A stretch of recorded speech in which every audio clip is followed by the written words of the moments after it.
Hi friends, Assalamu alaikum. Welcome back to KM Indian Vlogs. இன்றைக்கி நம்ம வீடியோவில் என்ன பார்க்க போகிறோம், ஹென்னா டைரிலிசிஸ் பற்றி பார்க்க போகிறோம்.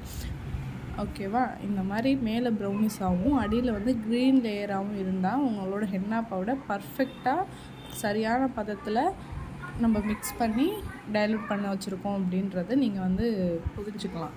ஓகேவா, இதில் வந்து இன்னொன்று கவனிச்சிங்கன்னா, இந்த ஹென்னா பவுடர் நான் மிக்ஸ் பண்ணும்போது அந்த பேச்சுலாவோட அந்த பவுடர் எப்படி ஸ்ட்ரிங்க் ஆகி ஒட்டிக்கிட்டு வருதுன்னு பாருங்கள்.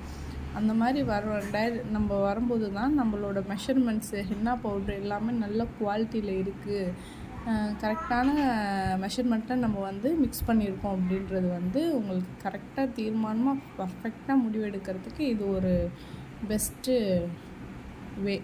ஓகே, இதுக்கப்புறம் நீங்கள் தண்ணி ஊற்றி எவ்வளோ டெக்ஸ்சர் வேணுமோ நீங்கள் அதுக்கேற்ற மாதிரி தண்ணி ஊற்றி கொஞ்சம் மிக்ஸ் பண்ணி நீங்கள் வந்து பைப்பிங் பேக்கில் ஃபில்ட் பண்ணிக்கலாம். ஓகேவா, இன்னும் நெக்ஸ்ட் வீடியோவில் பார்க்கணும். பாய், அஸ்ஸலாமு அலைக்கும். என்னோடய சேனலை லைக் பண்ணுங்கள், ஷேர் பண்ணுங்கள், கமெண்ட் பண்ணுங்கள். எனி டவுட்னால் கமெண்ட் பண்ணுங்கள். பாய்.